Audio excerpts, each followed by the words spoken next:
మొత్తం కాళేశ్వరం ప్రాజెక్టుకి అయిన ఖర్చే 93,000 కోట్లు. గంత పెద్ద ప్రాజెక్టు 45 లక్షల ఎకరాలకు నీళ్ళు ఇచ్చే ప్రాజెక్టు మొత్తం అయిన ఖర్చు ఎంత? 93,000 కోట్లు. కానీ రాహుల్ గాంధీ వస్తాడు ఢిల్లీకి వెళ్ళి 1,00,000 కోట్ల కుంభకోణం అంటాడు. మనకు అర్థం కాదు, ఏమయ్యా ఖర్చు అయిందే 93,000 కోట్లు. అన్న నీళ్లు రానేవట్టే, గిని కనబడనేవట్టే, సొరంగాలు కనబడుతున్నాయి, పైప్ లైన్లు కనబడుతున్నాయి, కాలువలు కనబడుతున్నాయి, సబ్స్టేషన్లు కనబడుతున్నాయి. అది ప్రపంచంలోనే అతిపెద్ద లిఫ్ట్ ఇరిగేషన్ ప్రాజెక్టు. మరి 1,00,000 కోట్ల కుంభకోణం అంటే ఎట్లా? ఇది కూడా అడగడు, నమ్ముడే.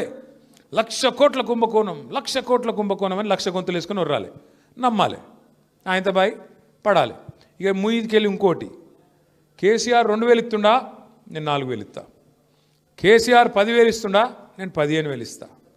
కేసీఆర్ 1,00,000 రూపాయలు ఇస్తుండా లగ్గానికి, నేను తులం బంగారం ఇస్తా.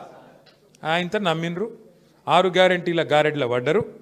ఏందో జరుగుతుంది అల్లం బెల్లం అని చెప్పి స్కూటీలు ఇస్తా, ఇది ఇస్తా, అది ఇస్తా, అది ఇస్తా, ఇది ఇస్తా అని చెప్పి 420 హామీలు ఇచ్చే వరకు మర్చిపోయినరు.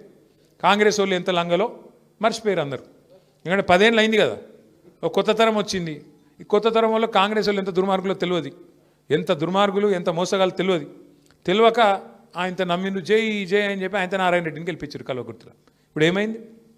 అదే నారాయణ రెడ్డి తిడతాడు ఇప్పుడు, ఆసుపత్రి ఇట్లుంది అట్లుంది. నేను చూసి నేను పరిశాన్ అయితే, ఈయన నిన్న ఊడిపడ్డాడు ఏం రాబోయే రాజకీయంలో అని. మరి 60 ఏళ్ళు నీ గవర్నమెంట్ ఉండే కదా, 2 ఏళ్ళు నీ గవర్నమెంట్, ఇప్పుడున్నది ఇదివరకు 60 ఏళ్ళు నువ్వే ఉంటివి కదా. ఆసుపత్రి ఇట్లుంది అట్లుంది అంటే మరి ఎవడు బాధ్యుడు? 60 ఏళ్ళు ప్రభుత్వం చేసినోడు బాధ్యుడా? 10 ఏళ్ళు నడిపిన కేసీఆర్ గారు బాధ్యుడా? ఎవరు బాధ్యుడే? నాకు అర్థం కాదు. ఇట్లాంటి వాళ్ళు ఇవాళ నాయకులు వాళ్ళ పార్టీని వాళ్ళు విమర్శించేటోళ్ళు చాలామంది తయారైనారు. కానీ ఒక్క మాట మాత్రం దయచేసి అందరం గుర్తు చేసుకోవాలి.